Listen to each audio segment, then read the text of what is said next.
Ostensibly worried by the worsening spate of insecurity across the country, the People's Democratic Party's Governors Forum has called on the federal government to consider decentralization of the security apparatus of the country by creating state police. The governors took the position when they paid a condolence and visit to the governor of Plateau State, that's Caleb Mufwang, in the wake of recent killings in the state, highlighting the limitations of the current security structure and the importance of engaging local communities. The governors, through chairman of the forum, Bala Mohammed of Bauchi State, donated a sum of 100 million naira to support rehabilitation efforts in the affected areas in the state. Well, Arise News analyst Dayo Sobowale is here again, this time to discuss this call by PDP governors and what form of decentralization could be the most effective in this direction. Good afternoon. Welcome to Newsday. It's always a pleasure to have you, Mr. Sobowale. Right. Now, let's get straight into it. When you look at state policing, we see the success of groups like Amotekun, but these also come with their own challenges. So when we look at the model of state policing, how can it be rolled out in a way that also harnesses the power that it gives to individual state governors? Well, the issue is one of federalism. The Constitution says the power for this type of security rests with the federal government. But then they say the law is made for man, and man is not made for the law. And don't make an ass of the law anyway, which is what is happening now. And human lives are involved. And they say life has no duplicate. Right. Let me first of all appreciate and commend these governors that have gone to Plateau State to mourn with the governor as it were. Because we have been saying it here time and again. I think they have killed more people in Plateau State than after Plateau, I think it is Benue State. So I say God bless these governors. They have shown solidarity. It does not matter that they are in the opposition. They are showing that federalism works. And this cuts across northeast, southwest, yes, at least 2 regions of the federation. I commend their effort. And government should listen to what they have said. They not only went there, they made a donation of 100 million. It shows that federalists are at heart, and they want our federalism to work. But our federalism will not work when we apply the rules in the face of inability to protect our people, which is what is happening.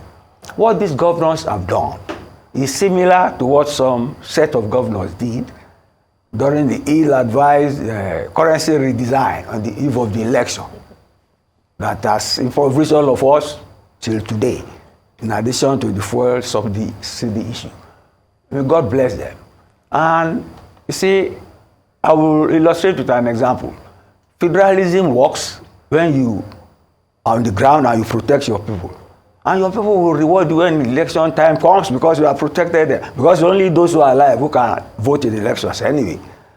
I'll go back to Texas and the federal government in the US. Greg Abbott, the governor of Texas, says his state borders Mexico. Migrants are coming, he said illegal migrants.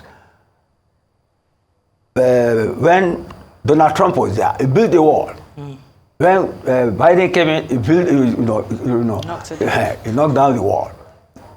Now this governor built razors, barbed wires. Now the federal government took him to court. The federal government won at the Supreme Court that they should start cutting the wires. Federal agents should start cutting the wires. But he interpreted it to mean that, okay, they said they will cut the wires, but they have not stopped him from building new ones. But then he didn't do that illegally. He made a new law. And then the federal government, they will receive the letter for the new law tomorrow, January 3. They say if he does that, they go back to court again.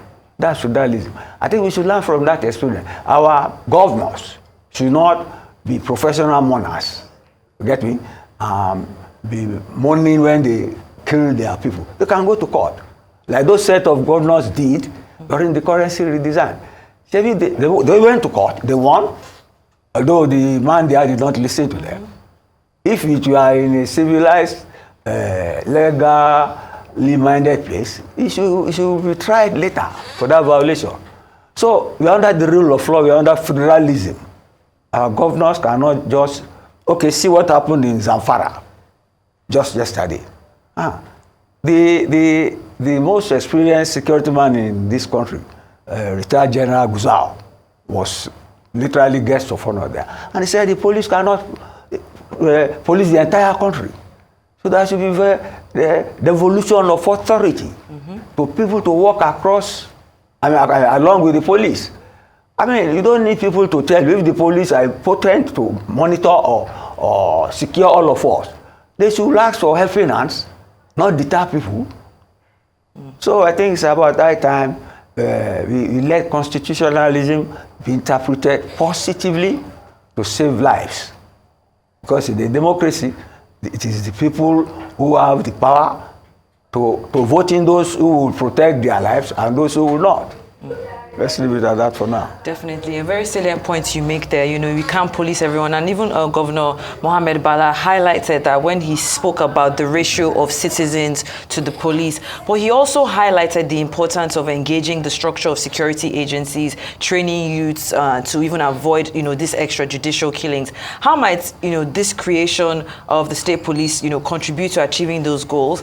And how transferable, because we've spoken about Amotekun, how it has worked, how transferable are those models to other states? How feasible is it? Look, they say charity should begin at home. What are you transferring when you cannot protect yourself? So you should learn. Nigeria is made up of 36 states. Each state is an entity on its own. It's because we bought into the constitution that we have a center that guides things. But the center is not supposed to monopolize all our the states have powers in the constitution. If this thing is leading to insecurity and killing and destruction of property, we can have a constitutional conference and redelineate our authorities and responsibilities. I mean, somebody was, I think it was Bode George, said there was a conference in 2014 which recommended things like this. Government should take a look at it. Why not? And the National Assembly, what are they doing? They are to make laws. They all come from areas where they keep more in the north than in the south.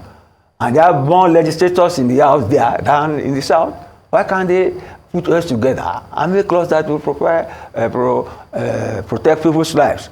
You see, each state on its own knows its own problems, it knows its own peculiarities, it knows where its hoodlums and thugs and thieves are.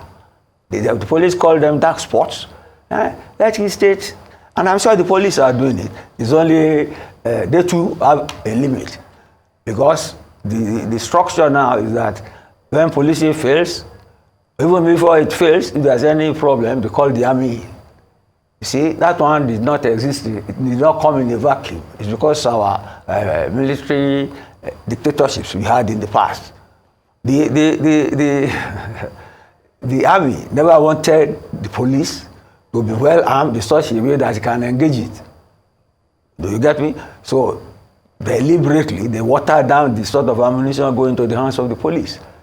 But then, well, it's up to who the commander-in-chief is. And that is Bola Ahmed Tinubu now. Can restructure that, can take another look at that. Harm the police, but the police, it is quite clear, they are not many enough, get me, to police. Nigeria is a big nation. It's an amalgamation of almost two continents, literally.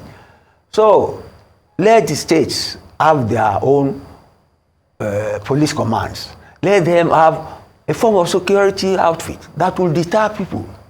So that the police, they can partition between the police or work together with the police. But let there be security to save the lives of people so that we don't have these incessant, horrible killings all over the country.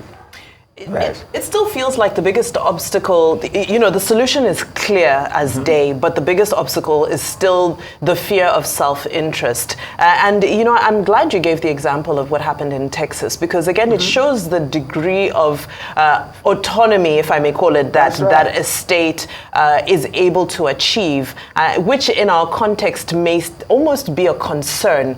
For example, if you look at Ebubeagu and the antecedent and the type of narrative that you have around that particular security outfit, where do we, I go back to my first question, how do we harness the governors from ensuring that these state policing outfits don't become governors' personal armies? Very briefly, sir.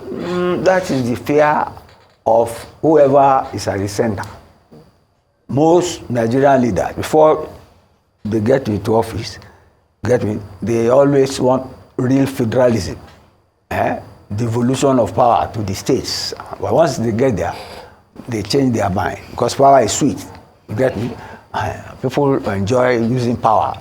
Somebody said you don't know the sort of person a man is until you give him authority and power. That is what is happening. But then we have reached the end of the tunnel, literally. I think there's a consensus now that the police is overworked. Get me? And not that it is underskilled, but they are not enough to police all of us. So the states have to have a responsibility.